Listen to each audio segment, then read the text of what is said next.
You've heard about the horrors of the apartheid system in South Africa. You've heard about the way the terrible white minority stole the land from the noble savage. You've heard of the thousands of needless black deaths in that country. You have definitely heard about Saint Nelson Mandela and his travails while trying to free his people from abject poverty.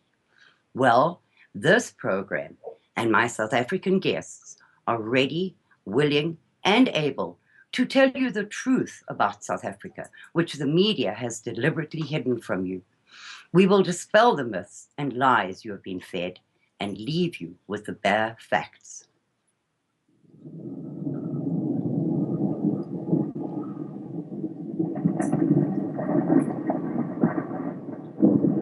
Hoor jy die magtige trene? Oor die veld kom dit wyd gesweer.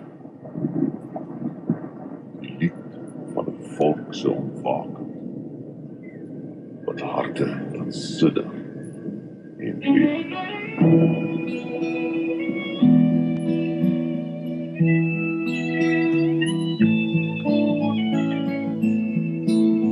Ek smoeg vir die vrese waarmee ons moet lewe, vir guns en vir moord en vir rape. Ek smoeg vir die bad news, vir Zuma en sy views, van ons op TV moet kyk. Ek wil nie meer hoor hoe ons tieners begrawe, oor niemand al steur aan die wet. Ek wil nie meer lees van affirmative action of beklei om te hou wat ek het. Gee vir my 'n nuwe gein, 'n koos toe plesier en 'n telerin, wat liedjies sing en skryf en stry oor die mooi van ons land en ons reg om hier te kan bly. Welcome to Radio Free South Africa. This is your host, Karen Smith. I would like to give a big shout out to the Freedom Slips team and thank them for giving South Africans a platform to bring the world the true story of what is happening in South Africa. Please be aware that this media is only possible with the help of your donation to keep us on air. So please go to our store and indulge in some goodies, or make the best donation you can in order for us to keep bringing you the truth and news that the mainstream will not. Our guest today is Schalk van der Merwe, speaking from South Africa, who will discuss the true courage and staying power of the Afrikaners. We will also discuss some military history and the true meaning of genocide and why it applies to the Afrikaner. Welcome, Schalk. Good evening. Thank you very much, Karen, for having me, and good evening, guests, to your show. I'd also like to just say that we always have a problem with getting South Africans on the show, as you witnessed last week. So please be patient with us. We have a very Heath Robinson affair going here today. I have Schalk from South Africa on a speakerphone and then via Skype onto the show. So if the sound is a little bit wonky, please bear with us, because it's the very best that we can do to make these wonderful guests available to an American audience. Schalk, we spoke last week with Q and Elgin, and we spoke broadly about the history of South Africa and where we are today and why we're at today and where we think solutions to the South African problems are. And I got some feedback saying that I exalt the Afrikaner as though he were some god. So I think really what we need the world to understand is your favorite, we are not the bad guys. And explain to them why we are not the bad guys. Thank you very much, Karen. Yes, that's a very interesting comment that you just raised, that maybe you try to exalt the Afrikaner people or the Boer people. I think we've been misrepresented for many, many years in the media and to the outside world. Unfortunately, media bias through the years was against the Afrikaner people. And to a certain extent, because of the apartheid regime that was in South Africa. So unfortunately, there's this correlation now between Afrikaner people and the perceptions that people have about the apartheid regime. I don't think we need even to exalt the Afrikaner people. We can simply just tell the truth of the Afrikaner people, and the American people will see that we are indeed not the bad guys of the world. We are not evil people. We are not people that are out there killing and maiming and doing silly stuff and ugly stuff to other people. And that is basically my mission here, to come and explain that to you. Absolutely, because you know the perception that white South Africans murdered and slaughtered millions of blacks, and that we just oppressed them and put them on desert-like properties where they couldn't grow anything and they were starving to death, is absolutely incorrect, is it not, Schalk? Yes, indeed, Karen. We have a lot of time, so I think I can really start at the beginning of the whole South African history as it has been portrayed from very early on. The first time the Europeans rounded the Cape that we are aware of was in 1482. That's about 3 years before Columbus 82 to your shores. And that was a Portuguese mission, and it was led by a person by the name of Diaz. And for about 200 years, there was a constant flow of Europeans around the Cape. They would occasionally stop taking fresh water, taking fruit, etc., and then journey on to India. By the mid-17th century, that is about 1652, the Dutch then decided to establish a stronghold there, a colony. But the objective of this colony was never to colonize or take over South Africa, Southern Africa, even Africa. It was simply intended to be a halfway stop on its way to India for the Dutch ships and for the other European nations to take in fresh produce and water. And that was the birth of South Africa. 1652, they sent a governor by the name of Jan van Riebeeck, and they established this port at Cape Town. In those days, it was either called the Cape of Good Hope, for the very simple reason it was halfway to India, or it was called the Cape of Storms, because the Cape is very famous for its very stormy weather and many ships that indeed sank on those shores. So that was the start of what is today the nation of South Africa. It was never intended as a colonization, as a mass extermination of a local population, of a taking over of a country or colony or anything in that way.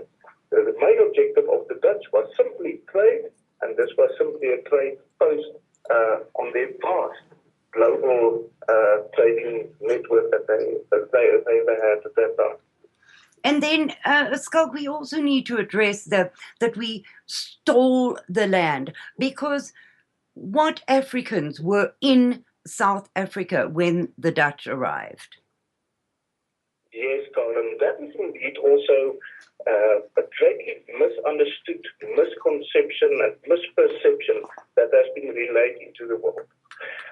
From the very early records kept by the Europeans, both the Portuguese people and Dutch settlers later on, it is very clear that the only people that they came into contact with at that stage, and this is now the most westerly part, southwesterly part of South Africa, the old Cape Colony, that area was inhabited by basically two main groups of people. The first were the so-called Bushmen. Later on in the years, the English referred to them as Bushmen. They themselves called themselves the Sun People, S-A-N, Sun People. They were basically a nomadic type of person living off the land. In fact, the Bushmen people still exist today in very small numbers, where they still live as new living people. In other words, people coming from the Stone Age, literally. They were basically living there. The second group were more pastoral. They were the so-called Hottentots, the Khoi people. And they moved around. They were also nomadic. They moved around with their sheep and their goats and their cows. So it wasn't the case that it was a fully densely populated black Africa that was now all of a sudden conquered by the European people.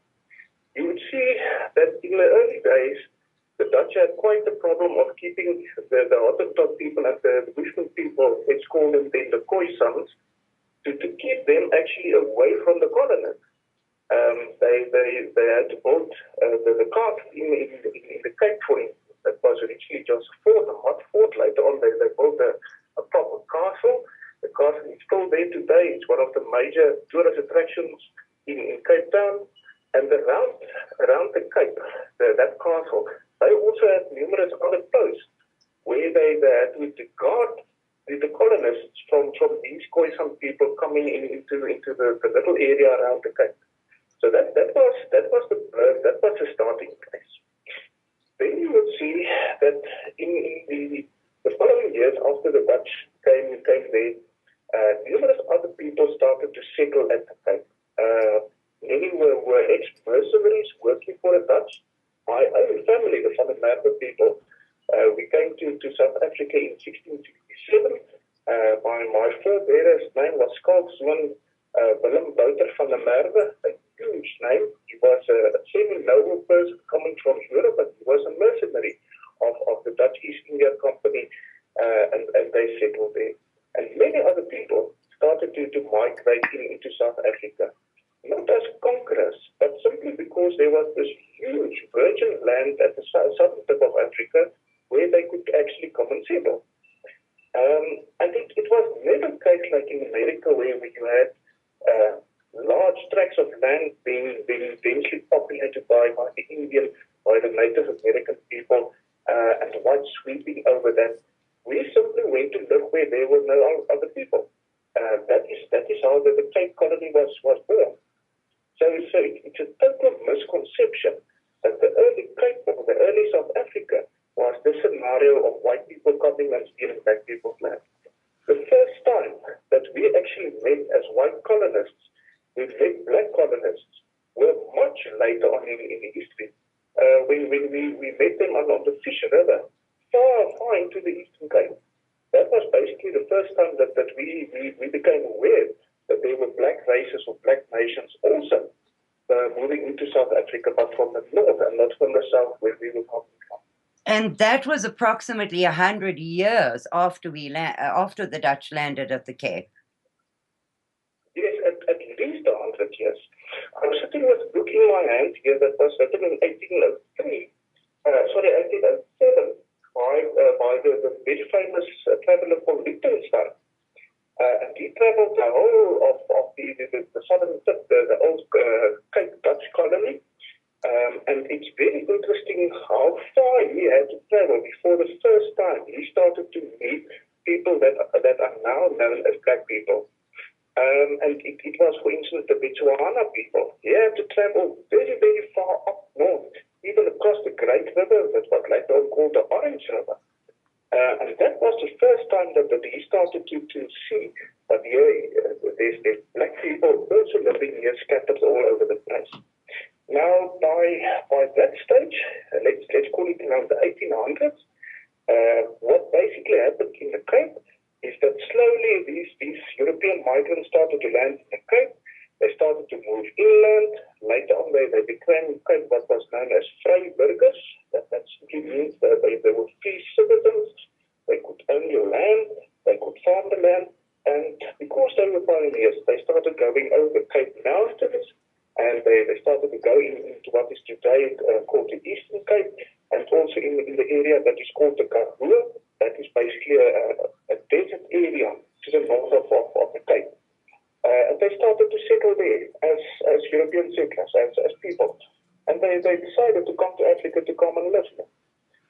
So I want to emphasize this. We are not dealing with a situation of mass immigration, military action, killing of black people, genocide, and then settling on the land. We simply went to live where nobody else was living. Exactly. And then Oh, this is the funniest one. I got this comment as well, that the Dutch that landed at the Cape and colonized South Africa were the criminals deported from Europe.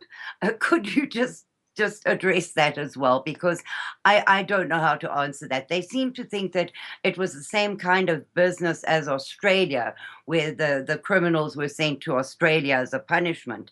But I got 3 comments of that nature, and I don't know how to answer it because my answer is very rude. Yeah, mine will be very rude also. It's simply nonsense. The Cape was never a penal colony. You had certain areas in the northern part of Africa. We're speaking of thousands upon thousands of kilometers to the north, where the French had penal colonies. Africa was never intended as a penal colony for the very simple reason. Africa was the place where the slaves and the ivory and all the trade goods came from. So you could really go and make a penal colony and settle criminals in a place where you want to trade. You're quite correct that Australia, unfortunately, I have nothing against Australians. They just don't play that well, rugby that well. But they were indeed a penal colony. So the British, now remember the early history of the Cape, we were Dutch. We're speaking here of the English colonial mastery of Australia. That was indeed a penal colony. It started off as a penal colony. Tasmania was basically one big prison. But that was certainly not the case in South Africa. To make it maybe more understandable for your American listeners, your own founding father, Mr. Puritan, who came to the American shores, I think in 1625, if I remember correctly, and they founded Jamestown. That was the same scenario that we had in South Africa. The people coming to South Africa, the migrants, as I already said, many of them, the people in the employ of the Dutch East India Company, so they would have been officials, they would have been mercenaries, they came and they simply settled in the Cape because I assume it was a good place for them to stay. And gradually you had a flow of migrants coming in, firstly mostly from Holland, from the Netherlands, because it was a Dutch colony, but then also increasingly from areas in Germany.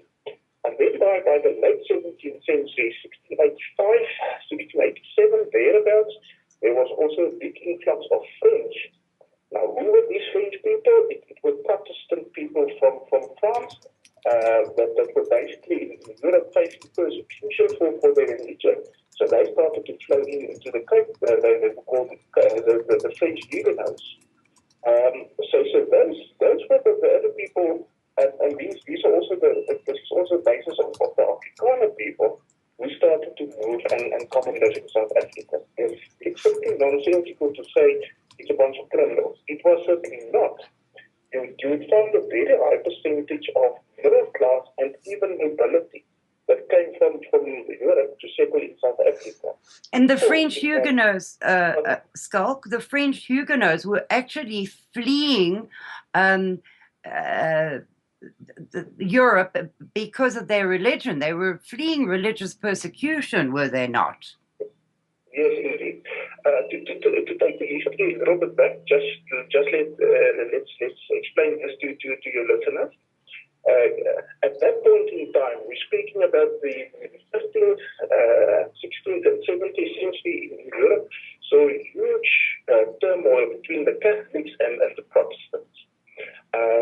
During the year 1618 to 1684, we had the 30 Years' War in Germany, and that caused a huge displacement of people. I mean, it was 30 years that Central Europe faced a war, and all the nations of Europe was involved in that.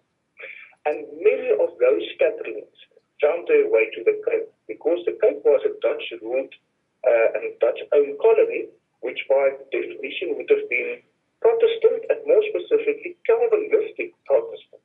So it literally became a haven for Europe's Calvinists, who at that point actually faced to be genocided and then to be in many other places, certain areas in Germany. And that is why the Cape, all of a sudden, also like North America, became their haven for where they could go. So essentially, they fled for freedom of religion. Yes, that's indeed true. And it became, there's something people must always remember about the Afrikaner or the Boer people. The central theme of our existence has always been freedom, not oppression, not taking from the other person, but it has been freedom. It is so ingrained into our DNA, we can never get it out.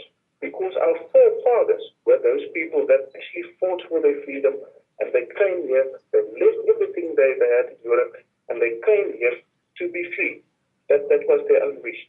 And when they came here and they started to settle themselves here, as I already spoke about, the so-called Vryburgers, free burgers, they actually at one point in time became so free that they even started to oppose the Dutch government itself. That was even before the English took over the Cape in the early 1800s. Wow.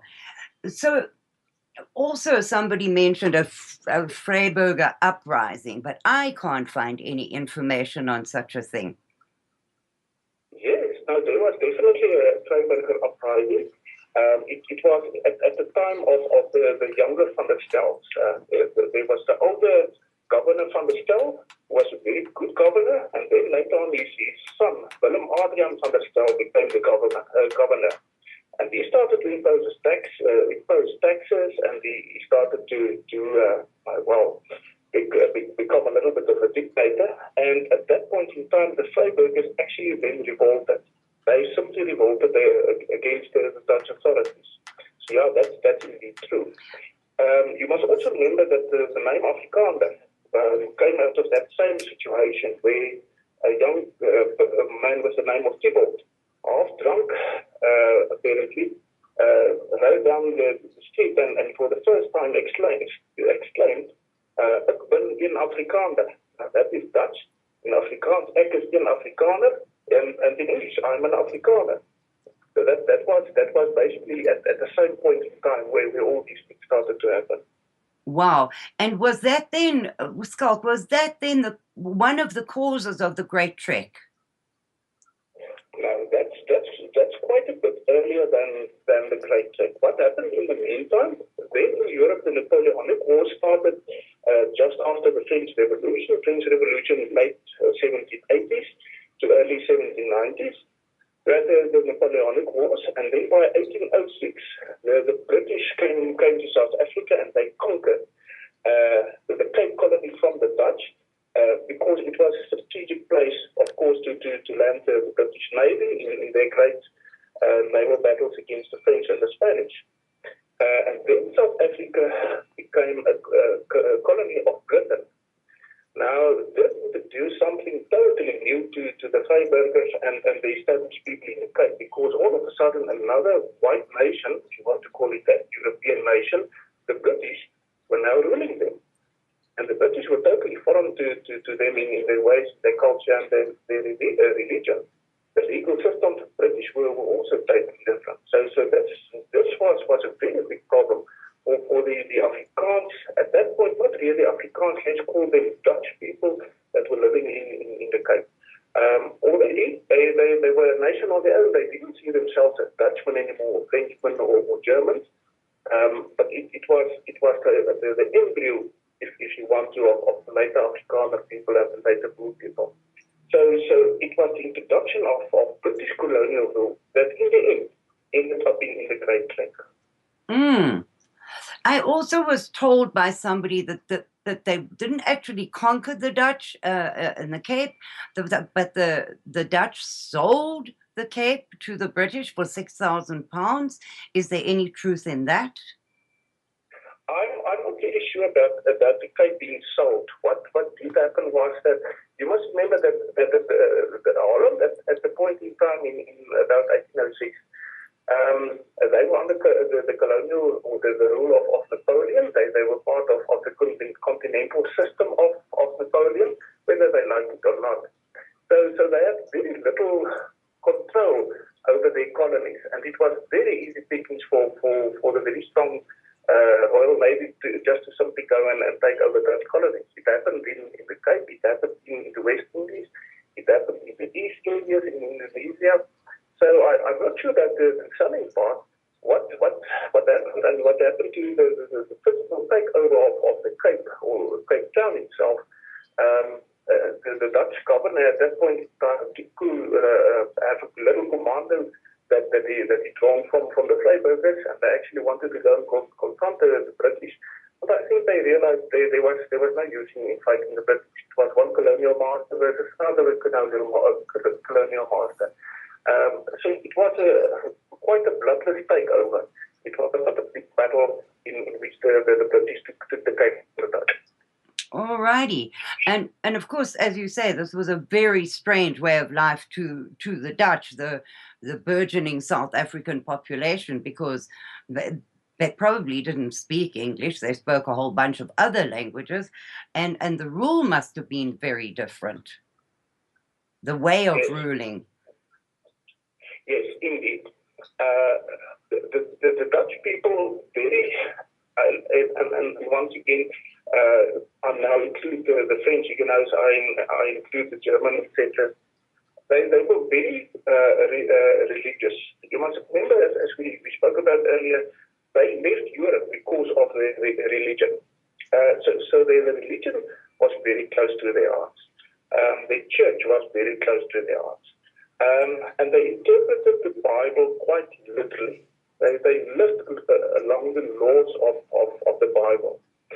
The legal system in South Africa is still called today the Roman Dutch law, which actually denotes its founding in Roman law, but more specifically Roman Catholic law maybe, and then later of the Dutch influence into that. So it was a society that was already established, and all of a sudden you had a totally foreign, different European nation now ruling them. With a host of different rules and ethics and values and religion, and it caused huge problems and the clash of cultures, and that in the end resulted in the Great Trek. Right. So now let us move on to the Great Trek, because this is where the Afrikaner, never mind that they had left Europe because of religious persecution, so already had shown their mettle because they refused to give up their religion. But now this is where the strength and courage of the Afrikaner really starts shining in South Africa, is during the days of the Great Trek. Yes, indeed so. Before the era of the Great Trek, there were a generation that was called the Trek Boere. Now, a Trek Boer simply means that it were the Boer people, the Afrikaans people, the Dutch people trekking. And trekking in Africa simply means you pack up everything you have, you pack it onto an ox wagon, and you start moving until you find a place where nobody else does. Mm-hmm. That's trekking. Mm-hmm. And this is it. And they started to spread over the whole southwest part of South Africa, as far up as the Orange River, that's today, and in the east, plus minus where the Fish River were, where they encountered the Xhosa people and the Tembu people. With they had numerous clashes and little border conflicts, and the one man stealing the cattle of the other, and raiding parties across, pretty much like you see in the Western movies of the United States, of the Indians and the settlers fighting. That was basically the same scenario there. But in the end, it started to become quite peaceful between the Trek Boere and the Xhosa people. Then by the 1820s, the British landed a huge number of settlers in the Eastern Cape. They are still called, or they are very well known as the 1820 trackers. Settlers, sorry. Yeah. And these people were mainly of English and Asian Dutch descent. It were basically the people that now, after the Napoleonic Wars, were now uprooted in Europe and Britain, and Britain sent them to the colonies. Remember, in those days, that's part of Germany today, was for the principality of the British. And these people started to settle in the Eastern Cape. So that introduced a cause of friction for the Afrikaners, for the Boer people. But that was not the biggest problem. The biggest problem came with the slaves. The British emancipated the slaves, and the Boer people started to lose their control over their slaves, who were also their laborers. So that was also a big problem. Relating to law, relating to all these factors. So by the 1830s, there was a very large movement among the Boer people, especially in the Eastern Cape, where they started to believe, but we can't live in the Cape Colony anymore. We want our freedom.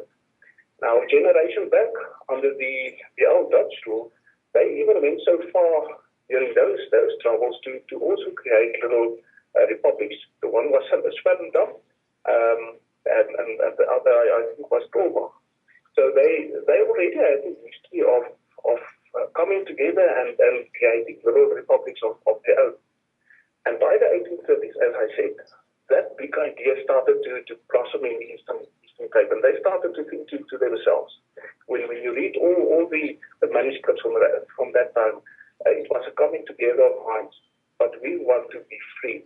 Now, we can be free in two ways. Either we can now fight the British and try to get them out of South Africa, out of the Cape Colony, and rule ourselves, or we can track it in. Now, remember, they were the offspring of the track books. So it was in their nature. It was not really very scary for them to pack up everything again and just simply move away to where they could be free. And that is what in the end happened. That was the choice that they exercised. So a very large percentage, especially the more rich Boers who could actually afford it, started to literally pack up everything that they owned, packed it on ox wagons, and they started to move north. That was about from 1834 onwards, and that became known as the Great Trek, during which about 4,000 of these Boers started to move north into what is today called the Orange Free State, later on Natal, and even as far up as Loreto Marks and into Mozambique during later. It was a mass migration at that point of whites into the interior of South Africa, and specifically Boer Dutch whites. So is it that at that time that they met the to become Zulu clan coming south, or had they already met them before then? As I said earlier, that the first time that the European trekkers or the settlers met black people, what is today called black people, that was on the Fish River in the Eastern Cape. Now, if you look at the map of South Africa, you will see that the Fish River and then the Eastern Cape, the rivers of the Eastern Cape, eventually run into the mountainous areas that later on becomes the Drakensberg. When you look at the people living in South Africa at that stage, you will see that the Nguni people, now those are the Swazi people, it's the Zulu people, it's the Xhosa people, the Tembu people. They were slowly but surely moving down south the coast, but to the east side of the Drakensberg. And that is still where you find their homelands. That is where they started to settle. In the interior of South Africa, you had scattered Khoisan people, you had scattered Bechuana people, but nothing really substantial there as nations or as kingdoms, etc. In fact, the first big kingdom that actually came to being in South Africa was only in the 1820s and 1830s in what is today called Natal, and that was under the great Shaka Zulu. Before Shaka Zulu, there was technically no states, black states, or even political unity in South Africa. It was simply nomadic people moving south to pastures where the animals could live on. The Great Tracks specifically went into the interior where their scouts told them there were nobody living. It was barren, virgin land. That is why they trekked there. They didn't go in and take somebody else's land.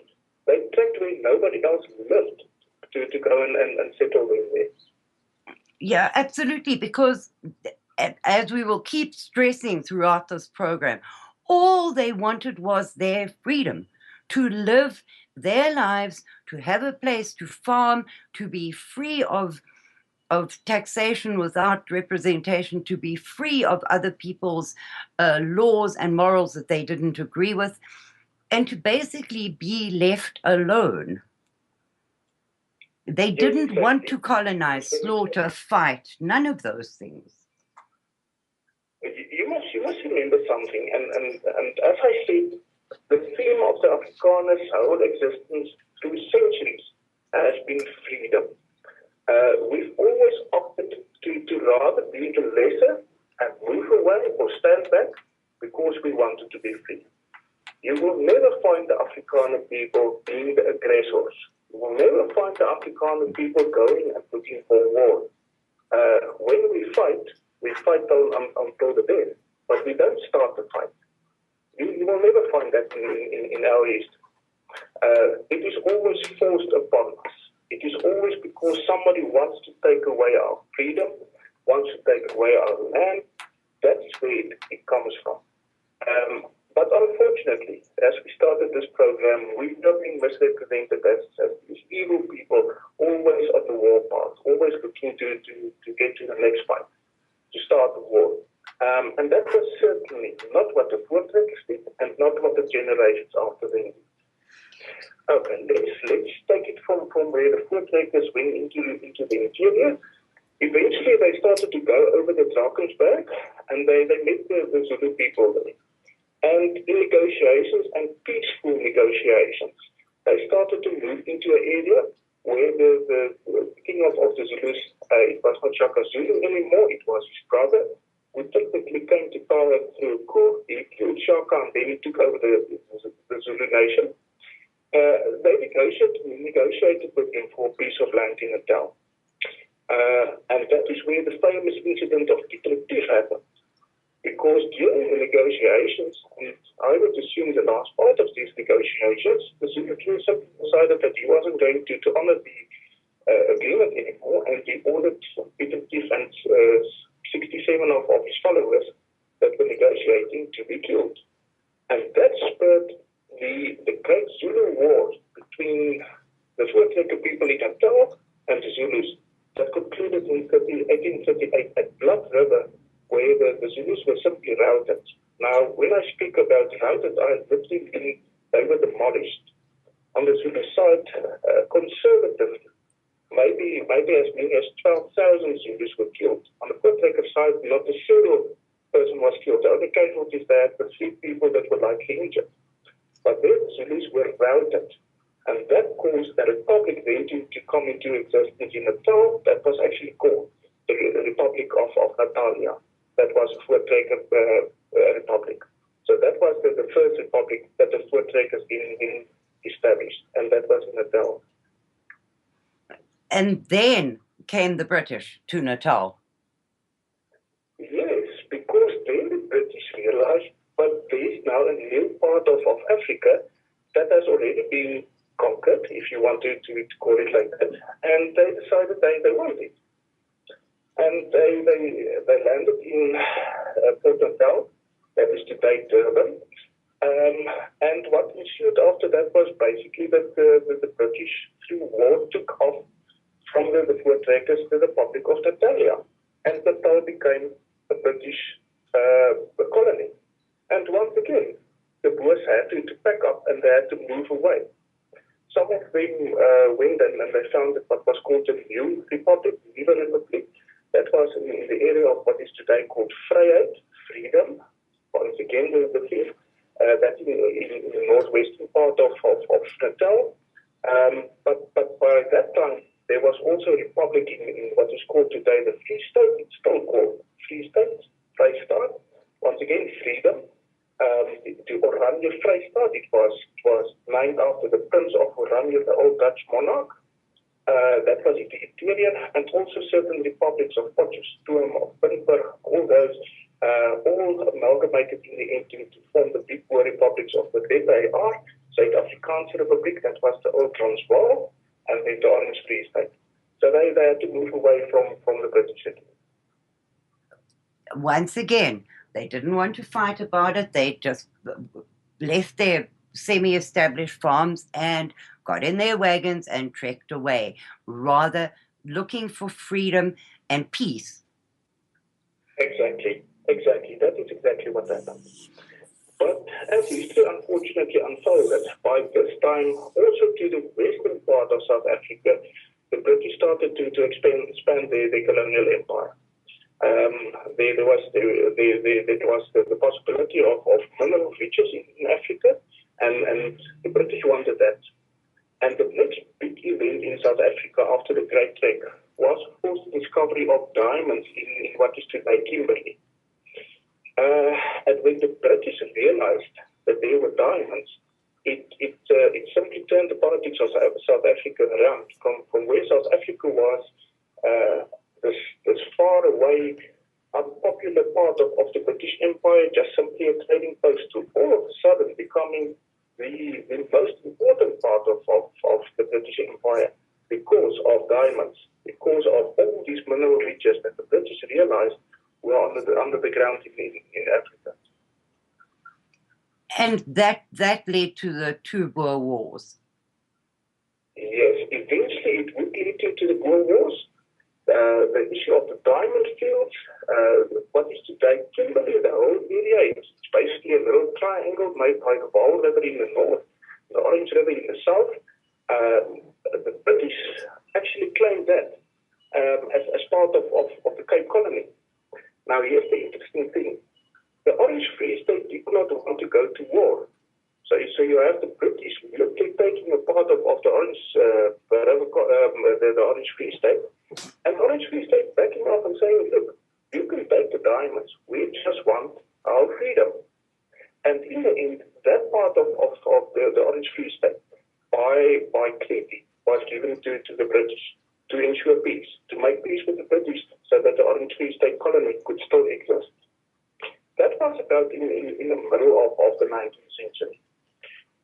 What escalated from there on was that there was constant fighting against Moors, and always these clashes with the Zulu people, and always clashes with the Matabele people, etc., but also with the British. It ended up in the British then annexing the ZAR, the Afrikaanse Republic, the Transvaal, and that led to the first Boer War. That was actually won by the Boers. It was a very small war.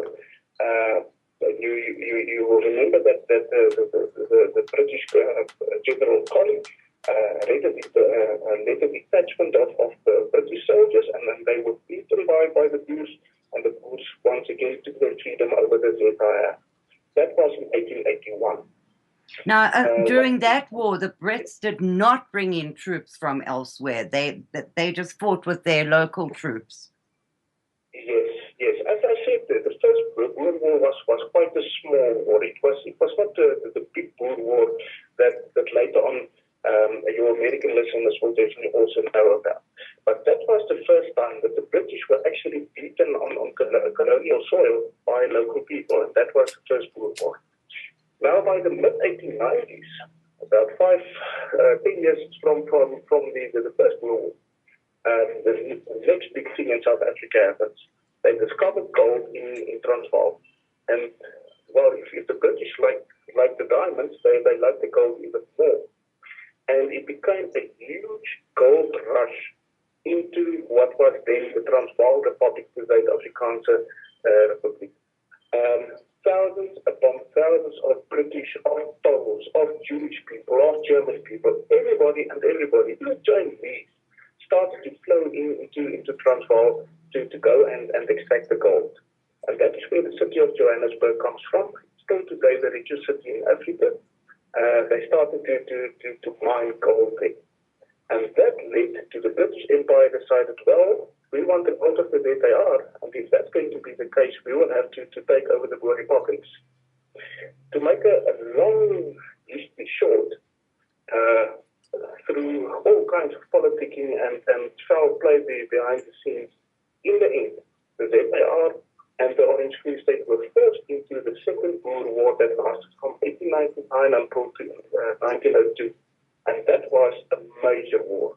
It was actually the biggest war between the First World War in 14, and the old Napoleonic Wars of the early 1800s, in which Britain was involved.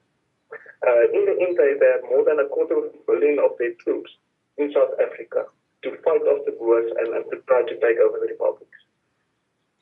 Now we also need to explain that while the British had an army that belonged to the government, they were paid, they were government troops as such. The South Africans, the Boers, did not have any such thing. They did not have a standing army. No, indeed not.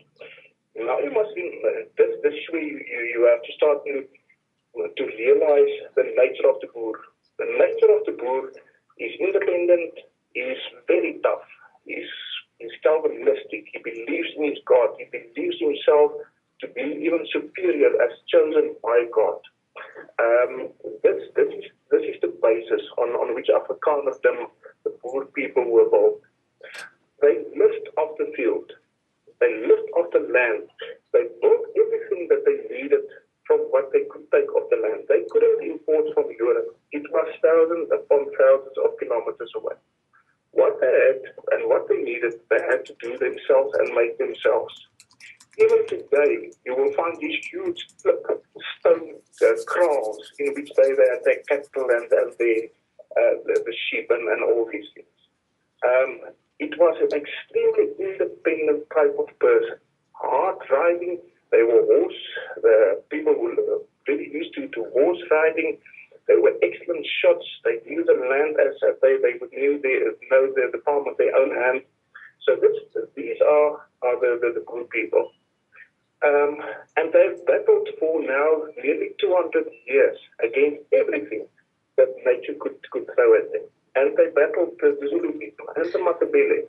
And they battled everything just to get their freedom and to survive. Now, the word commando, these days commandos are seen as special troops going in, doing the killing and getting out. But the word commando comes from the old Boers.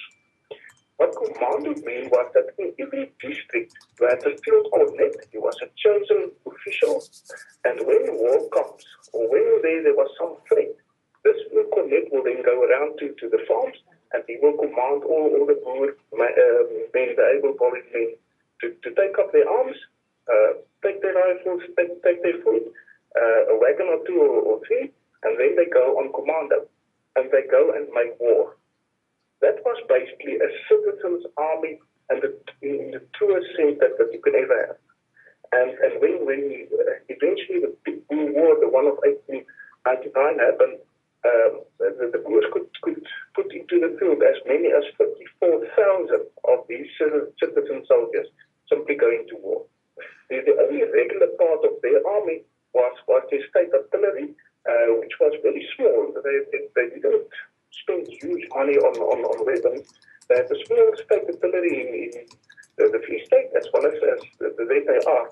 And the mass of their army was simply citizens taking the horses, taking the rifles, and going to fight the British. So there were possibly 54,000 of them, and as many as 250,000 Brits. Yes, you must remember that in the early parts of the war, the Boers fought on two fronts. They fought in the west, in Kimberley, and in the Cape Colony at that point in time, of course, was still a British colony. So part of their force they had to send to the west, and part of their force they had to send into Natal, which was also a British colony. And at any given point in time, the Boers were outnumbered horribly by the British. We speak about maybe 1 to 4, 1 to 5.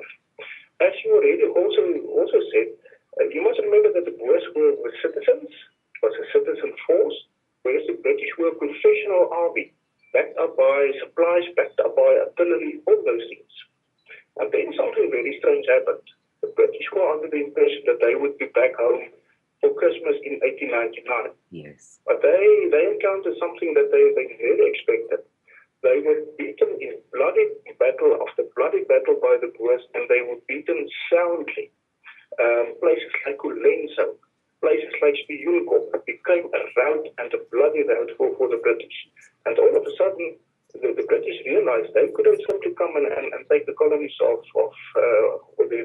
pockets of the goods willingly. And in that started the propaganda to depict the Afrikaner people, the Boer people, as these low-class, sick, warring, strange people that has to be exterminated from the earth, the face of the earth. In that lies the problem that we are still faced with more than a century later. Wow. But the British had never come into contact with the kind of guerrilla warfare that the Boers were expert in. Yes, indeed. So you must remember something about the Boer War. There's two distinct phases to the Boer War. The first phase of the Boer War was the static kind of warfare. Now, we were ahead with the World War with at least 50 years because the First World War, if you go and study the First World War, especially the Western Front in Belgium and Flanders and so forth, you will find the European soldiers digging themselves into trenches and fighting from trenches. Now, up to that point, it was not part of modern warfare. The last time the trenches were actually used were in the late 1500s, and in a totally different context than modern warfare. The Boers, they dug themselves into trenches without any schooling, without any knowledge of modern warfare. It simply made tactical sense to them to dig themselves in and use the advantage of their motor rifles and kill off the British in scores who still employed tactics of 100 years back that was used in Napoleonic Wars. And that it was that strategic and tactical thinking of the Boers that ensured that the first part of the war, the first phase of the war, certainly went the way of the Boers. Unfortunately, because they were outnumbered tremendously and they were outgunned tremendously and they didn't have enough supplies, when the main forces, the big forces of the empire, and they came from all over the empire, started to arrive in the two colonies of the British, it became just simply impossible to have a static conventional war anymore. And that is where the second part, the guerrilla war of the Boers, that is where that came from. And of course, the Boers did not schlep along huge supply trains, and they didn't have columns and columns of people marching with drummers and dust rising. They were just hidden away in the bush. Exactly. As they did for centuries, they simply lived off the land. They utilized everything and anything they could utilize. They were truly, and especially the second phase, this guerrilla phase, they were the classic guerrilla fighters of in the rest of the world 60, 70 years later. The Boers did it in the Boer War. What Mao Zedong did in the 1950s in China, the Boers did it first. We didn't invent guerrilla warfare. It was invented during Napoleonic Wars in Spain, of course. The word guerrilla is a Spanish word. But I think we perfected it. Because for more than 2 years, and by that time we're not even speaking of 50,000 Boers in the field anymore. Maybe as many as 25,000, the so-called Britons, were fighting the British still through this guerrilla warfare. And the British simply could not beat them. In the end, there were more than 250,000 of British troops in South Africa trying to stop 25,000 Britons, and they simply couldn't do that. The only thing that the British could do was then to introduce a policy of scorched earth and the concentration camps. Now, the American listener will maybe, if he hears the word concentration camp, immediately think of Nazi Germany. Now, the Germans were certainly not the first people to think out concentration camps. It was the British. The British went literally from farm to farm, catch all the Boer women, catch all the Boer children, burn the farm, destroy everything, kill the crops, kill the animals, kill the farm stock, and take those women into concentration camps, which initially was simply that. They simply concentrated these people. But later on, it very definitely became death camps. Maybe not intentionally from the Boers, although certain documents at this point in time start to show that there was maybe intention of simply genociding the Boer people off the face of the earth. But the effect was that thousands upon thousands of them died in those death camps. And that was what, in the end, caused the bitter enders to come to a point where they said, they are killing off our women and they are killing off our children to such an extent that we have nothing left to fight for. It would be better to go to make a peace settlement with them. And in the end, in 1902, a peace settlement was reached, the peace of Inliging, in which the Boers laid down their arms and the Boer War effectively came to an end. I think that's also very important for people to understand, is that the Brits did not win by battle. The Boers one more time just said, look, we are fighting this war to protect our peace, to protect our families, to protect our farms, to protect our women, and you have taken that all away. There's nothing for us to go back to. We don't have farms. Our women and children are dead. Our elderly are dead. So we don't have anything to fight for anymore. Exactly. That was the disparity that the Boer bitter enders, that is what they had to face. I live in what is still called today the Orange Free State. Now the Orange Free State, it's flat plains, it's like prairie. It's very much like the prairies of North America. So you don't have a lot of landmarks here, mountains, etc., rivers, streams to indicate where you are. It was a very common thing for the Boers after the war to return to where they remembered their farms to have been. But they literally could not find their towns and their farms anymore because it was demolished. There was nothing left. It was destroyed to the level of soil. That was the wanton destruction that the British Empire caused for the Boer people.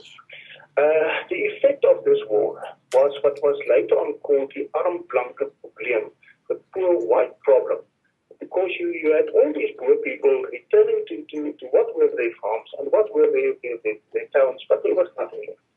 So these people became abruptly poor, extremely. We're not speaking about not being able to buy nice clothes. We're speaking about people that died of hunger because of the war. And these things are forgotten. These things are not written about. But it's a part of Afrikaner history that from there on shaped the way that Afrikaners and Boers saw themselves. And the struggle for freedom just became so much more intense and so much more full of drive to once again be free. So essentially, and not be at the mercy of somebody else.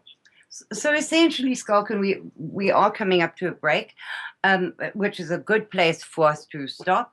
Essentially, the 20% about of the Afrikaner population died in the concentration camps, and who knows how many afterwards of starvation, hunger, desperation, nowhere to live, etc. It must have taken generations to replace those lost numbers. Exactly, and that is what happened for about 2 generations until the 1930s. The Afrikaner was foreign in his own land. The Orange Free State was always Afrikaner Boerland. The Transvaal was always Boerland. The most part, the biggest part of the Cape Colony, the Cape Province, was always Afrikaner Boerland. But now we were foreigners in our own land. It was taken by the British from us. And this caused a huge hate and a very deep rift and a psychological scar, I think, in Afrikaners that for generations thereafter they tried to overcome. And in a certain respect, they are still trying to overcome. Absolutely. I mean, that's one of the things I find so difficult to come to terms with. Being an English-speaking South African, I find it very hard to come to terms with the English Afrikaans problem, because I consider myself a South African. I come from both. I come from a Dutch family and a British family, and I find it very hard to come to terms with the fact that I'm not a very popular type of South African because I'm English. Yes, that's interesting. I think, and I'm saying this with a smile, I think the biggest scars were actually healed by the time of the Angolan Bush War, where white South Africans and black South Africans, but white South Africans fought shoulder to shoulder against the communists. And I think the big Afrikaner English animosity to a certain extent died in that war. There we were simply brothers in arms, and we fought a common enemy. And I see it as the point in our history where the white nation became the white nation in South Africa. You were simply a South African. It was incidental where you spoke Afrikaans or English, or Portuguese or Greek, for that matter. There's always a little joke of soties. Now, I'm not going to say where actually very vulgar. But very funny, Schalk. Very funny. They were called little soties. So it became more the subject of a jest, of a joke, than actually a rift between the white races. But that was only during the Angolan War. So we're speaking about the 1960s, 70s, 80s, where the real white nation of South Africa started to together. Apparently, we are not going to get adverts today. So what I thought I would do is I will just play our opening music, which is an Afrikaans. Oh, wow, even a better idea. Schalk, do you need to take a break? In which case I'll play some music, or else I will bring on a co-host and she and you can have a chat quickly while I go and see to some necessities. No, I'm fine. I can go on. Thank you very much. Alrighty. I'm going to bring on another host, Patricia Aiken, who is a great fan of the Boer, and she has done an incredible amount of talking about the South African story. She is a wonderful person, and you and she can have a chat while I go and do what I have to do. Patricia, are you there? Apparently we are not going to get adverts today, so what I thought I would do is I will just opening music, which is an Afrikaans. Oh, wow, even better. Patricia, are you there? In which case I'll play I am. Music. All right. Patricia, you meet Schalk. Hold on, I've got to shut off you guys. Okay, there we go. Sorry about that. Meet Schalk. Schalk, meet Patricia. I will be back in 2 ticks. Okay, Schalk, great show today. I just really enjoyed the information that you're sharing with everyone. Thank you very much, Patricia. It's a great honor for me to speak to you. Thank you very much. Oh, well, you don't know if it's an honor or not yet, so just hold on here. Listen, you're talking about the Boer Wars, and I don't know, and it's so funny that they're called the Boer Wars when they were really started by the Anglos. Yes, indeed. These days, and especially in English literature, you will always call it the Boer War. Sometimes the Anglo-Boer War. In Afrikaans, we actually don't call it the Boer War. We call it the Vryheidsoorlog. And once again, the Freedom War. So you have the Eerste Vryheidsoorlog and the Tweede Vryheidsoorlog. The first Freedom War and the second Freedom War. For ourselves, there's always been a struggle for freedom. But the British, you must remember, you also have the Anglo-Afghan War, you have the Anglo-Sudan War, the Anglo-everything war. The British basically made war against everybody. But you're quite right. It's maybe a misnomer to simply call it the Boer War, with the implication that the Boers were the aggressors in that war. Well, thank you. I agree, and it's only because of Karen and that set me on a path to looking into this. Actually, the first South Africans I ever met were living in Hawaii, on Maui, actually. And it's no surprise to me after I've always wanted to visit South Africa that they would actually pick Maui to settle because Maui's kind of a microcosm. It has a lot of the same features that South Africa has just in a small package. So it doesn't surprise me that they'd settle there. You'll have to go and see it. It's a little mini South Africa in a lot of ways. Well, maybe I must imitate there, but no, that's very interesting when you tell me that. Yeah. Yeah. So but they were very well. One group was very liberal, and the other one just had very small things to say. It was during apartheid that I met him, and I was fascinated because he said, without saying too much, that apartheid was difficult for the blacks as well, that you were harming the blacks with apartheid as well as the whites. And I said, oh, well, that's a really interesting point of view. Because I was a dyed-in-the-wool liberal at the time. I woke up shortly after that. Yes, so apartheid was damaging for everyone. And when you lived through that, how did it feel to be going through that and to be so vilified and know the truth? Were South Africans just outraged by this? Yes. And we are still outraged because of it. You must remember something. I'm going to throw two numbers at you, and you obviously a very intelligent person, so you're going to realize why I throw those numbers. The first number I want to throw to you is that the South African black population in the 100 years of the so-called apartheid, it's not all apartheid, but in that last 100 years, the black population didn't increase by 900%. It increased ninefold. So that's the first number.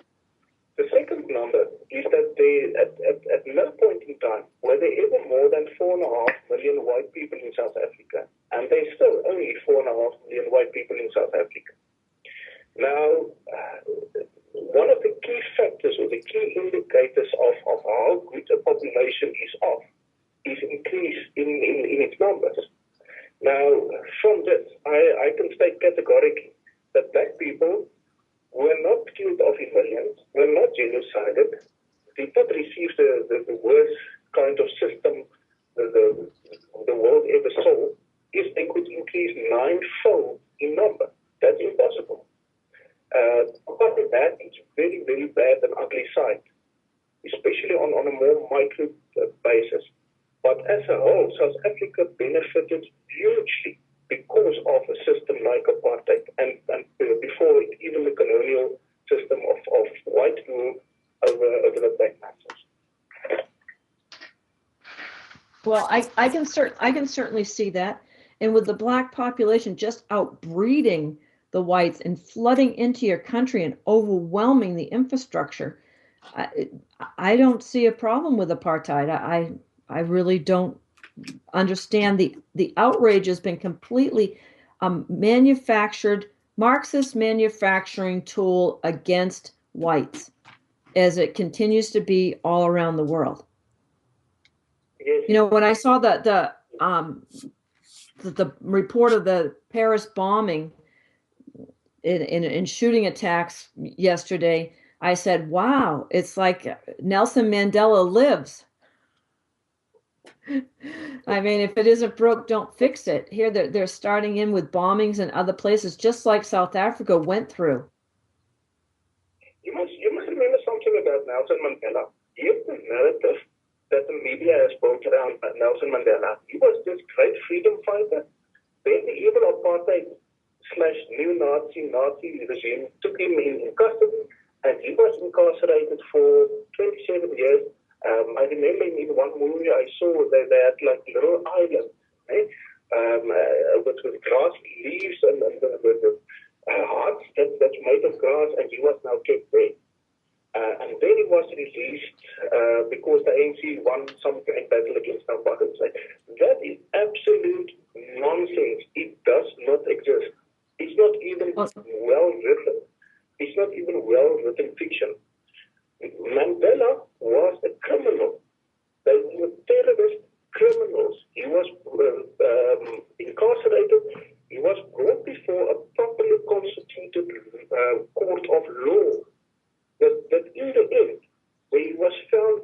on multiple charges of extreme terrorism, of murder, of all these things. He was found guilty in a proper court of law. And his sentence was even reduced on mitigation from the death sentence until incarceration, prison sentence. Prison sentence. Now, if those things happen, how evil could this system have been? Then he was sent to Robben Island. Now, if you see photographs during the years of Mandela in his cell, you will see that it was quite a comfortable place to be in. People accepted this idea of this little small cell, 2 feet by 2 feet, and you can't even see outside. And that was definitely not what was going on. The people on the Robben Island, you can go and visit the place yourself. It was the situation was a simple, common prison system. It's not torture rooms or SS men walking around and killing people and stuff like that. That the JC is trying to portray it with. In the later years, Mandela was actually housed not on Robben Island, on the mainland itself, in a house. He was living in a house. And later on, yes, with a servant, really, more like a butler guard kind of person that cooked for him and all that. Yes, that's what details was.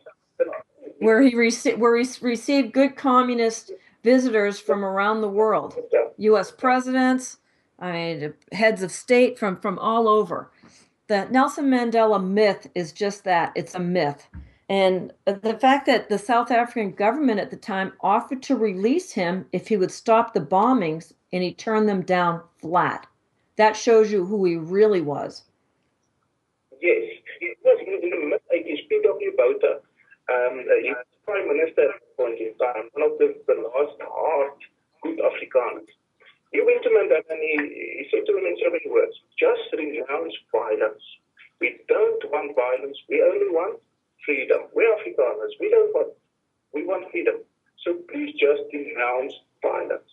And he refused. He said, no, I will not renounce violence. The armed struggle, it was at that point called the armed struggle, the terrorist campaign against the legitimate government in South Africa. We go on. We will continue with the armed struggle until we win that armed struggle. That was Mandela's words. So, well, the funny part about this, Schalk, is that to me is the fact that all those millions, of tons of arms are now locked up in South Africa, and the ANC government doesn't want to let black hands get on them anymore because they know they'll take them out of power. Yeah, that's also the fact. You must remember when the new government came to power, they literally inherited everything that the old apartheid regime built up. Amongst those are nuclear weapons. Now, they were supposed to have dismantled some of all those nuclear weapons. But there's rumors, and I'm very careful to say it's the truth. So I'm saying that there's rumors that those weapons are actually still in existence today. So yes, no, it's very true what you say. I have heard that, Schalk. This is a reference you will understand. This is the relief of Ladysmith. I'm back. Okay, hey, wonderful, Karen. So it was so nice talking with you today. I'll let you folks continue, and I'm really listening intently to the show. Your accent forces me to, Schalk, but I'm doing my best here. So thank you so much, and it was a great pleasure to meet you today. Thank you so much. Thank you, Patricia, for standing in for a few minutes. Thank you, Patricia. Right, so Schalk, we're now up to after the Boer War, where there's been a complete destruction of at least 20% of the Afrikaner population. But yes. That Boer War and also the Zulu Wars were the beginning. For the world, if they were going to look at Afrikaners correctly, those are the areas that they need to look at: the resolution, the strength, the courage, the amazing belief in God, their faith, which got them through the Battle of Blood River, those things that make an Afrikaner who he is, that is what the world should have looked at, rather than what they are saying about us now. Exactly, Karen. Exactly. You must remember that and this is going to sound a little bit like social Darwinism, but because of all the bad times that the Afrikaner people had to go through, I think only the strongest and the most resolute actually survive. So you're sitting with the human stock that came from Europe because they were persecuted there. So you already have a very small number of people. I wouldn't call them different, at least, from other people in the way they think and the way they operate. Right? The pioneers. You already have that as the basis of this nation. And then it goes through the tempering of centuries, where you have, it simply had to be very strong and very resilient. It's like steel being forged in a fire, isn't it? Exactly. This is literally what happened to the Afrikaner people. We were forged in battle. Not the word that we were not looking for, but we were forged in battle. That's the best way that you can describe it. After that, you must remember that after the Boer War in 1914, the Boers rise up again in the 1940 rebellion, and once again the British, through all ways and means, stopped that rebellion. But we won the peace because after that, Afrikaners effectively ran South Africa.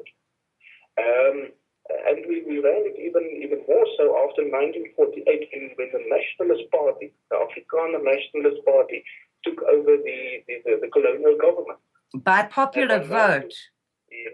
By popular vote, they won the election for the first time ever.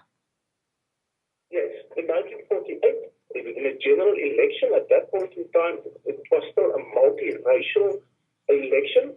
It was won legitimately by the Nationalist Party of the Afrikaners, the Nationalist Party of Dr. Malan. They won the elections and they became the government of the colony of South Africa, the Union of South Africa. That was still a British Union, British colony. And the events led up to 1961, and in 1961, under the great Dr. Verwoerd, we declared ourselves a republic. And once again, the Afrikaners were free. That was the zenith of Afrikanerdom when we achieved our freedom in 1961. And we were a big Afrikaner republic, now incorporating the old two Boer Republic and Natal and the Cape Province, the old Cape Colony. It was a huge Afrikaner victory in soul, in spirit, in every way that you can look at. So, for the first time then, they were acknowledged as a people, as a government, but we were still a British colony. Yeah, up to 1961, and then after 1961, it was the Republic of South Africa. Literally ruled by ourselves, but we also need to say, Schalk, that the Union of South Africa was not something the Boers wanted. It was kind of forced upon them by the British, was it not? They amalgamated this whole lot, demanded that everybody integrated. And so the Afrikaner republics then became the Union of South Africa with all these disparate tribes and peoples and things that they now had to rule and control. That's a fact. You must remember when the Union of South Africa came into being, it was an amalgamation of vast territories across South Africa, and the planning was even to make it even bigger, to even incorporate what is today Botswana, the old Botswana land, what is today Zimbabwe, the old Southern Rhodesia. Even maybe the possibility of Northern Rhodesia, that's Malawi today, and Zambia. So it was an amalgamation of a huge number of different tribes, of ethnic groups, etc., all now living inside what was called the Union of South Africa. Now, here's the other very important thing you have to remember. When the Union of South Africa came into being, and that was in 1910, in that point in time, for instance, the colored, the brown people of the Cape, the descendants of the old Khoisan people, they could still vote in the Cape province, in the Cape colony. But all over the show, you had the black tribes living on their tribal land. And in 1913, that's a very important date that these days called the start of apartheid. Apartheid wasn't to be for at least 20 years, 30 years after that. In 1913, the British colonial rulers, for the first time, made these areas of the black people independent, semi-independent homelands. The 1913 Native Lands Act. That was where the black people lived at that point in time. They did not live across South Africa. Wow. So was that the beginning of like Zululand, Venda, or was that later? That was the beginning of Zululand. That was the beginning of what was later to become the Transkei, the Ciskei, Tswana, all over. Those were the areas that the black people physically lived. What happened was that migratory labor would go to work in the mines, work in the factories, and they would return to their homeland. But that was where the black people were living. White people never stole land from black people. Yes, maybe to an extent the British Empire with all their conquering wars, but white people and especially Afrikaners never stole land. By 1913, it was simply stabilized by the British to say there are the black people, they're living on the tribal area, there's the Afrikaners, and there's the British living in the so-called white South Africa. So essentially, every tribe, including the Afrikaners, every tribe had their own home, their own country, as it were, ruled by themselves. The Africans ruled by their chieftains, their kings, their whatever, under their own rules, their own way of life, no one interfering with anybody else. And the blacks were allowed into the white areas to work. Exactly. They had to carry passes. Now, you remember in the great anti-apartheid so-called struggle, the whole issue of the pass laws and the passes being carried, this is where it comes from. If the black man wanted to leave his tribal area, where he lived and he had his land and his family and all those things to go and work in the white areas, in the mines and so forth, he needed to get a pass. There's nothing strange about it. It's like a passport. It's like when you even today move between countries, you needed the authorization of the authorities. Yeah, absolutely. That came from. And Schalk, what I always say is that the whites also had to carry a form of identity. We had our identity books with your whole life story in it, your marriage certificate, your gun license, your driver's license, everything was contained, your name and address, everything was contained in that identity book. Everybody had to carry a form of identity, not just the poor blacks. Exactly, Karen. Today, if I drive to any town around me and the traffic policeman stops me, he wants to see my ID document and my license. There's nothing strange about it. But for some reason, in the end, and I'm never going into those details, I don't think we have to, but it became one of those big issues that led to the outcry against apartheid. The black people must always carry their pass with them. But that's not strange. Why is that strange? It's the civilized way of doing things. Absolutely. I wanted to add this. When you look at the maps of 1913, you will see that the black areas very clearly.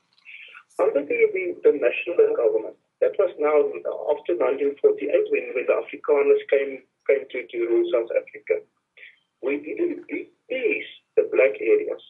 We increased the black areas.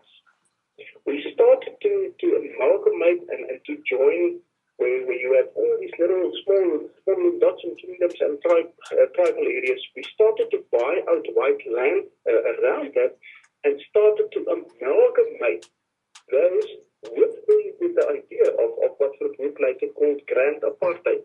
That was basically the balkanization of South Africa. We were building black nations. for them to in the end have self-determination and be free, because we also wanted freedom. And Schalk, you need to talk about that map over the rainfall map, because the other myth that is given is that the white South Africans gave these poor blacks the most terrible desert properties to live on, where they couldn't support themselves.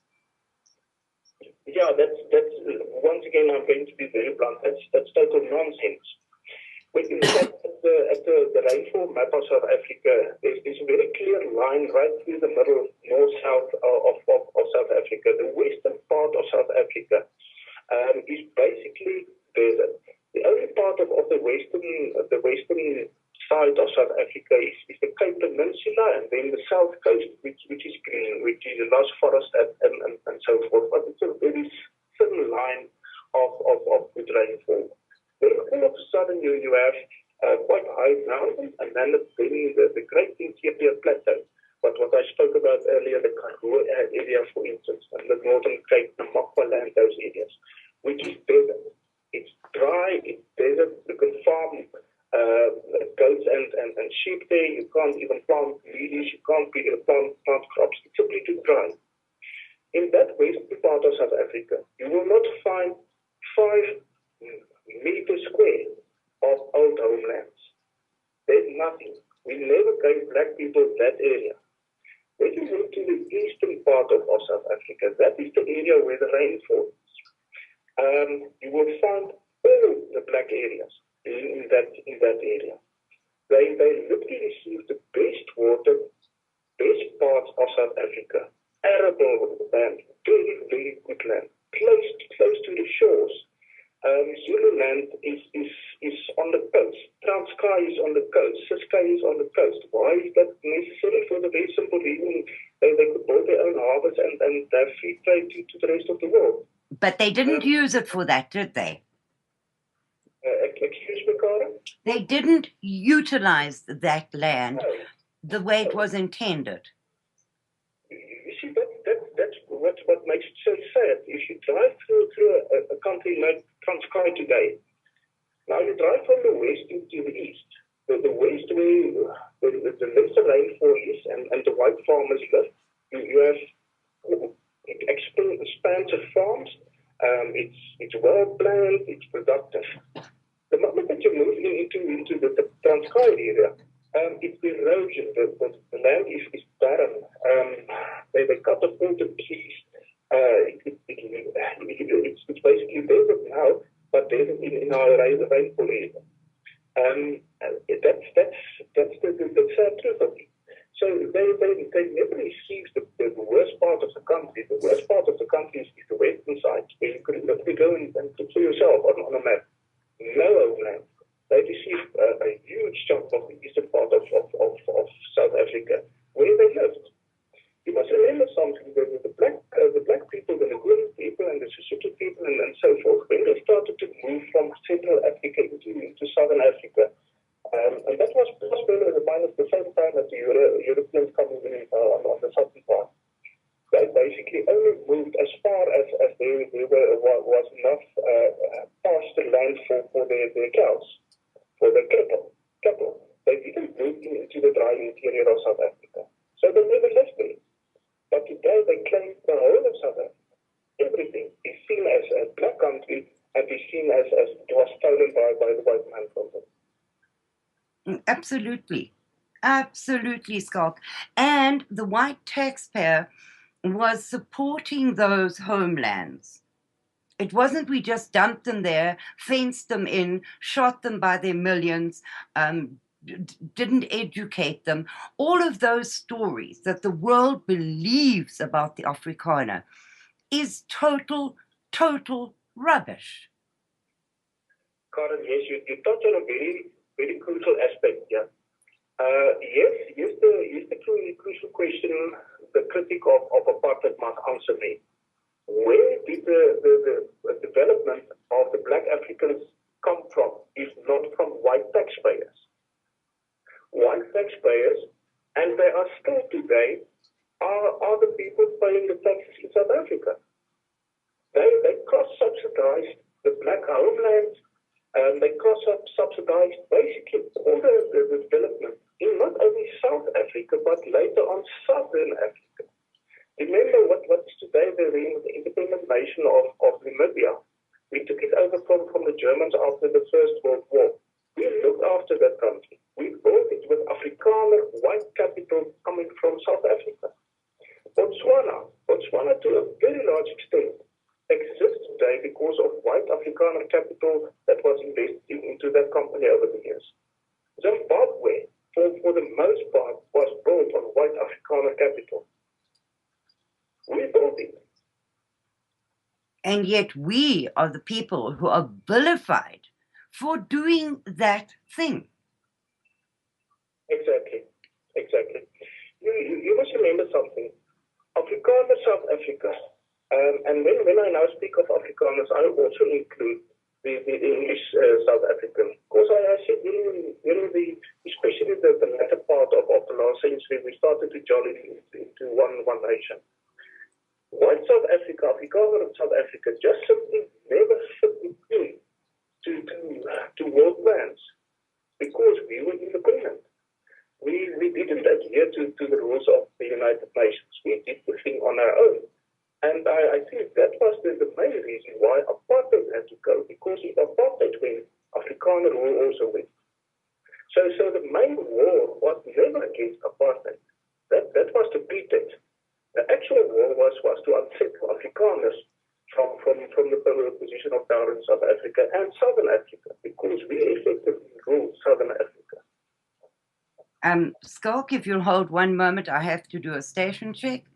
You're listening to Radio Free South Africa on Revolution Radio at freedomslips.com. Please remember that this is only possible with the help of your donation to keep us on air. So please go to our store and indulge in some goodies, or make the best donation you can in order for us to keep bringing you truth and news that the mainstream media will not. This is your host, Karen Smith, and our guest today is Schalk van der Merwe, direct from South Africa. There we go, Schalk. Thank you very much, Karen. Karen, I want to touch on something that's also very relevant, and it's the fight of the Afrikaner people and in later years, even the rest of South Africa, even black people, colored people, against communism. And especially because it runs parallels to the American people's own fight against communism through the years. It's a very interesting parallel that we can explore here. Can we maybe take a little bit of time for that? Yes, absolutely. Schalk, if we don't get through all our agenda for today, I will have you on again, because you have a fascinating insight and an incredible researched history into all of these things. So yes, go right ahead. The show is yours. Thank you very much, Karen. Firstly, what I want the people to understand, because of the British Empire, this is actually a contradiction of why did Afrikaners fight on the wrong side of the world wars, and the right side should have been against the British Empire. But in the end, the Afrikaners actually fought with the British Empire, both in the First World War, shoulder to shoulder in the latter part of the First World War, with American soldiers in the trenches. At the Great Battle of Delaware, for instance, we were fighting literally side by side with the French American troops coming in after 1917. So we have a history with the Americans even as far back as the First World War.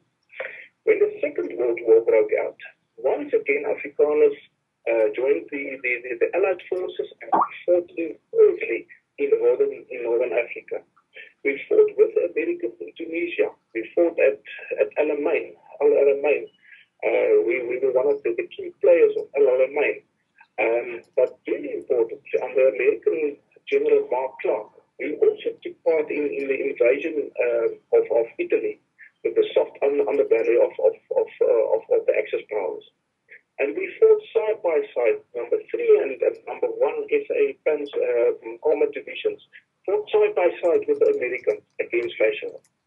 So once again, we were the allies at that point. General Mark Clark, for instance, he made a remark at one point to say that amongst South Africans, he's never seen battle units as highly decorated as the South Africans. That part of our history is mostly written away. It's hidden. It's even denied. And that's so sad, because we fought. We paid our due, even in the Second World War, shoulder to shoulder with the other Allied nations, to bring freedom to Europe, to bring freedom to the world. But it didn't stop there. When the communists tried to take over Southern Korea and the Americans stepped in and the Korean War took place, the first nation that actually joined the Americans in that fight were South Africans. We sent over pilots, we sent over whole battalions that fought in Korea side by side with the Americans. We fought against the communists. That was the first time that we actually came head to head against the communist forces of the world.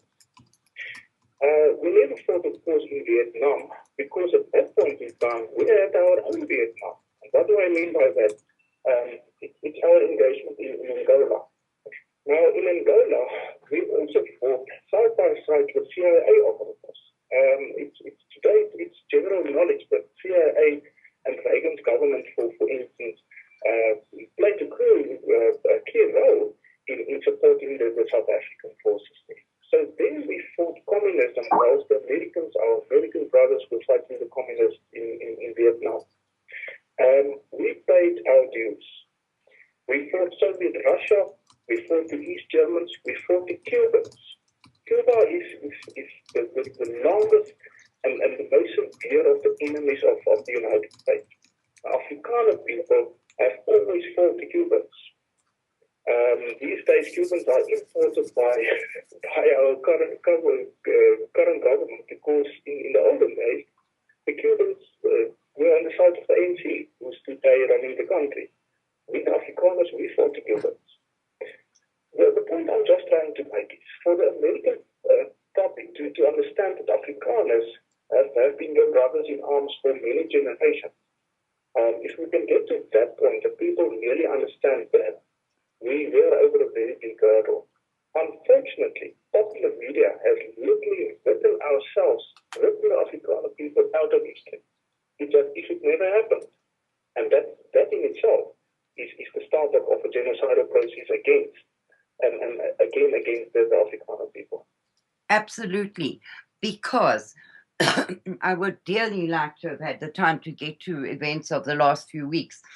But genocide, on December the 9th, 1948, this was decided by the United Nations what genocide is.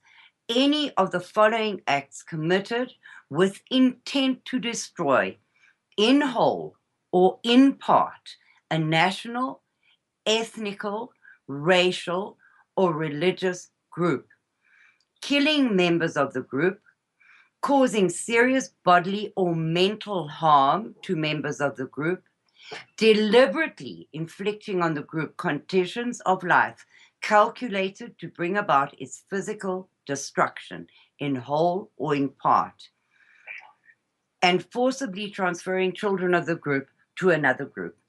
Now, if you look at that definition of genocide, one of the things that I keep getting told is that genocide is too big a word to use about what is happening to the Afrikaner, which is not true. Yeah, Karen, it's very contentious. It's very contentious, even in South Africa, because previously we maybe had the split in the white nation between Afrikaans-speaking people and English-speaking people. These days, it's the classical split between conservatives and liberals. The liberals simply deny that there is anything funny going on in South Africa, whilst the conservative people, they started to realize quite some time ago that there's a concerted effort in South Africa to rid South Africa of Afrikaners, Yes. and a little bit more broadly of white people. It's in the media. It's in political songs that's being sung. It's political leaders of the black community making all these demands, etc., etc. Not subtly, but overly. The message is a simple one: kill the whites. person like Julius Malema of very strong and upcoming black consciousness type of movement, the EFF, he is blatantly saying these things. He's blatantly making it clear. There are struggle songs of the ANC that literally says, kill the boer, kill the farmer. And the problem is, it's happening. It's literally happening. We don't have the numbers, but it must run into tens of thousands of black on white murders that have taken place over the last 20 years. Of farmers, we know, and that's not the last number. It's not the last thing to be said about the numbers of farmers, but we know there's in excess of 4,000 farmers that have been killed in black to white murders. Karen, what is very shocking, the media is trying to play this off as what is called normal crime. Now, okay, by definition, crime is abnormal, but in South Africa, you actually get something that the media calls normal crime. They're trying to spin it, to tell us, but it's actually just normal crime. The fact that people are dying here. It's the way that people are dying that's become the main hallmark of why people believe that there is an actual genocide going on. You will find in case study after case study, it is absolutely terroristic ways and means that people are being killed. Elderly people can't defend them, they can't even, if it was only a robbery, why kill the person? The person can't even defend himself. And those people are tortured. They are lit with fire. They are burnt with iron, with clothing iron. Children are being killed. Not very far from where I lived was a very gruesome incident where they took a little girl and they let me out by her hair and they blew her head off. Why would you do stuff like that if it's so-called normal crime? If you just simply want to steal or rob a person, why do it in such horrific, violently ways? It's terrible. And that is where the hate crime, the hate aspect of this very clearly surfaces. You will find many times that after these murders, when they go up and clean the murder scene, there's actually written things like, we killed the white pigs, or we are coming back for the other ones, or stuff like that. In our social media, if you go to our mainstream media, social media pages, Facebook, Twitter, etc., you will see the message repeated over and over and over again. Kill the whites, murder the whites. They call us pinkies. Kill the pinkies. The message is just clear, and for some reason, people are denying. Local media, local white media in South Africa is simply denying it.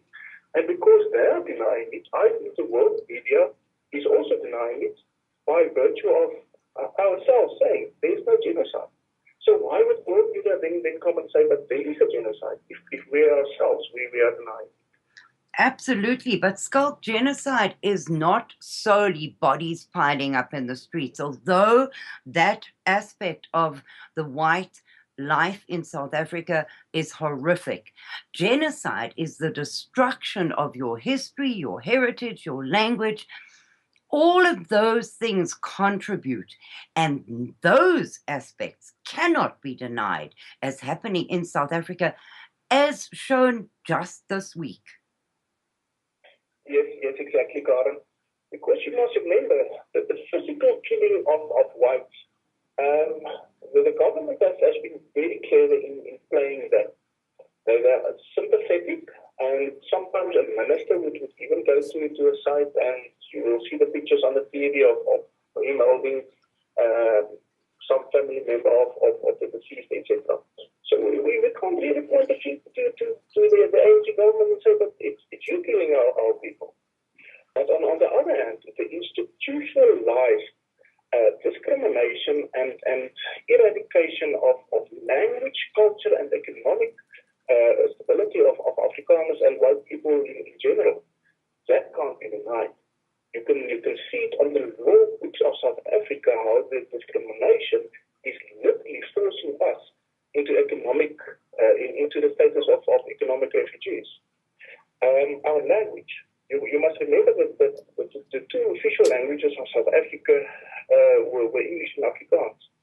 We now have 11 languages as official languages, but English is generally used as the language of government. If you try to communicate in Afrikaans, people just simply don't respond to it. You would stand in a row and you would come to a desk where a state official needs to help you, and you would speak to him in Afrikaans, which is your right. It's one of the official languages, and he would simply ignore you until such time you speak English. But the next guy in the row is maybe a Tswana person, and he will speak Tswana, and he will be helped in Tswana. The next time is maybe a Zulu, and he will be helped in Zulu. But if you speak Afrikaans, you are simply ignored. That's on ground level. But it's institutionalized because Afrikaans is continually attacked in our education system, for instance. Previously, we had a host of Afrikaans universities, Afrikaans universities, and world-class universities. Of those, there were only 3 prominently Afrikaans universities left at the beginning of this year, being the University of Free State, University of Stellenbosch, it's sometimes called our Afrikaans Harvard, and Potchefstroom, so-called the Dikbokke. Now, at University of Free State, with all kinds of constructed racial incidents, they bullied the people to the point where effectively the University of the Free State of Bloemfontein is not Afrikaans anymore. It's become an English-speaking dual medium type of university. At Potchefstroom, there was an incident where one of the fraternities, if you want to call that, they had a little ritual where they would raise their arm and they would say something. And our own one, the local media, then branded that as them giving the Nazi salute. I mean, Nazism has been in bed for 50 years. And it ended up in the Minister of Higher Education himself being a communist, late into Monday, then investigating this whole thing, and became a huge media scandal, and they basically forced Potchefstroom to accept terms and conditions that the government imposed on them. And they killed off Afrikaans basically there. Stellenbosch, in this week, simply changed their language policy for the next year, for the coming year, to English. So basically, Afrikaans as a higher education language is being phased out at all the universities in South Africa. Because of student riots. Yes, underlying to that, now you have all these student riots, and there's a parallel again with your own riots now in Missouri and other places. Mm-hmm. Where you have these black students running amok with the strangest things that they want, and people are actually listening to them, and they are adhering to them. And one of the things that they are after is Afrikaans as a medium of instruction. Now, if they don't want to use Afrikaans, it's their choice. Nobody is forcing Afrikaans onto them. So why is it a problem that other students whose mother tongue, whose home language is Afrikaans, why is it a problem if those people want their classes in Afrikaans? But that's one of the demands. We must stop Afrikaans. We must kill off Afrikaans in higher education. In lower education, in the school system, we are facing exactly the same. We are facing with the problem where traditionally Afrikaans schools are now being overrun by English and Xhosa and Zulu-speaking people. For some reason, it's better for them to drive with the bus kilometers far to go to these Afrikaans schools, where in their own communities they have their own schools. And now we're going to teach Mandarin instead of Afrikaans. Mandarin. Yeah. The next thing that's happening now, it came as quite a surprise. For some reason, people are going to have to learn to speak Chinese, Mandarin now in future. For some reason. So in other words, Afrikaans is now in status lower than a totally foreign language of Chinese.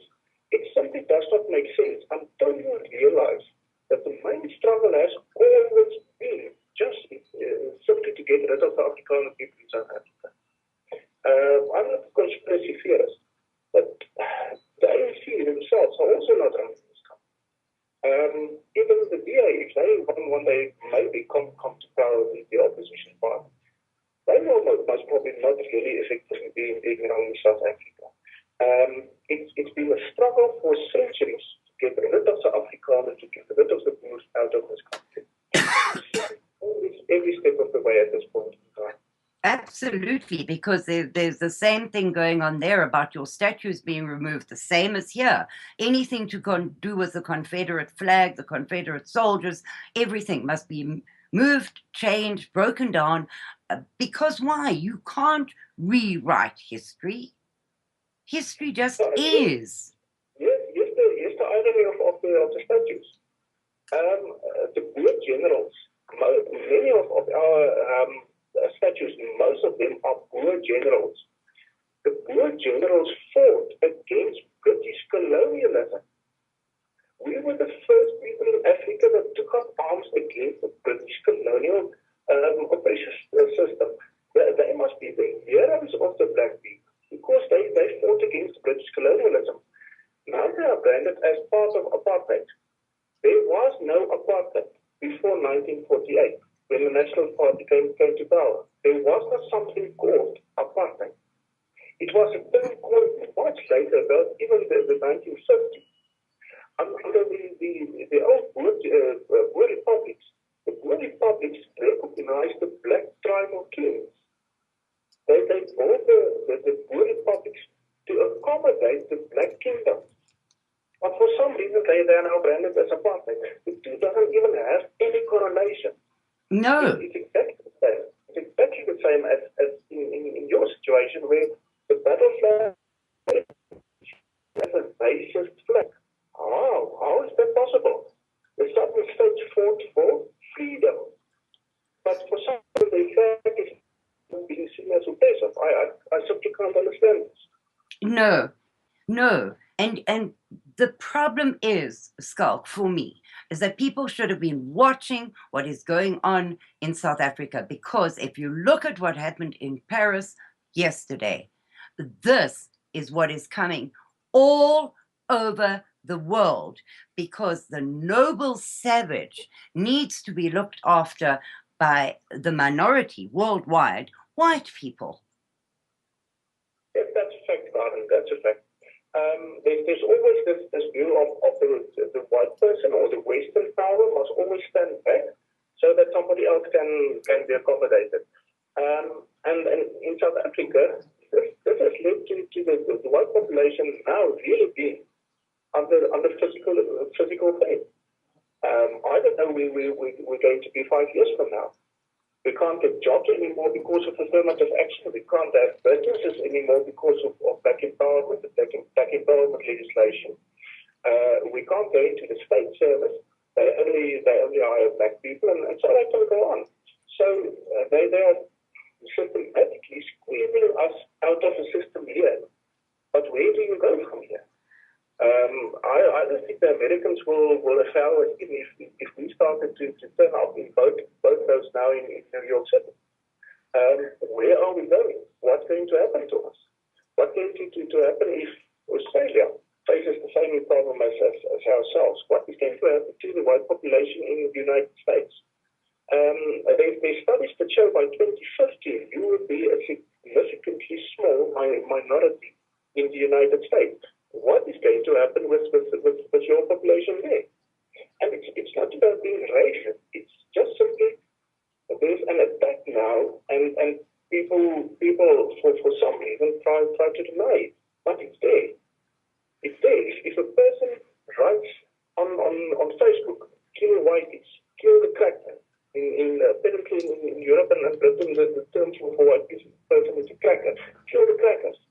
Why is that not wrong? Why not an outcry against that? We're not seeing it. But let a person right there kill a Muslim. Oh, my goodness. Person, and all of a sudden the whole media is up in arms against that. Absolutely. It's understand that in the end going to be the problem that we have to deal with. Yeah, the hate speech on Facebook and other social media against the white Afrikaner is horrific. The show is about to end. Thank you very, very much, Schalk. We will have you on again. Thank you so very much. And God bless America. God bless South Africa. And God help the world we live in today. Thank you very much, Karen.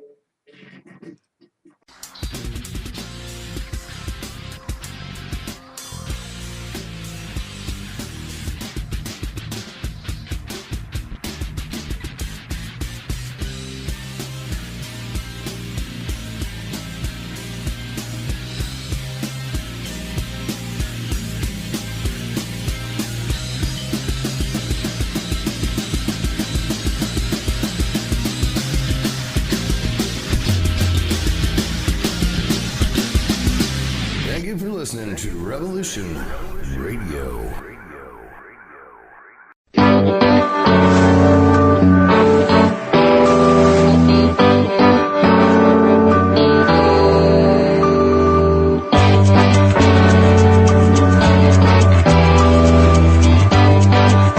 We're an anarcho-syndicalist commune. We take it in turns to act as a sort of executive officer for the week. Yes. But all the decisions of that officer have to be ratified at a special bi-weekly meeting. Yes, I see. By a simple majority in the case of purely internal affairs. Be quiet. But by a 2/3 majority in the case of more... Be quiet. I order you to be quiet. Look, you stupid bastard, you've got no arms left. Yes, I have. Look! It's just a flesh wound. I don't believe I've seen such a display of courage, skill, nerve, grace, and stupidity. I'll do you for that. Oh, what? Come here. What are you going to do, bleed on me? I'm invincible.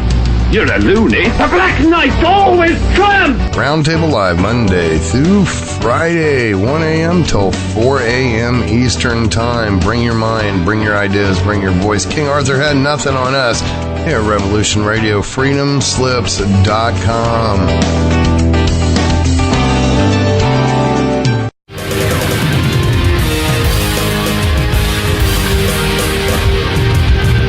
I have worked with the CIA, NSA, Templars, and Bilderbergers. Now I work for you. My show will disclose secrets, science, and esoteric knowledge. Join me, Stephen D. Kelly, for 2 hours every Thursday night at 10 o'clock Eastern Time on freedomslips.com, Revolution Radio, Studio A. You can also listen to previous shows by going to youtube.com/Free Revolution Radio.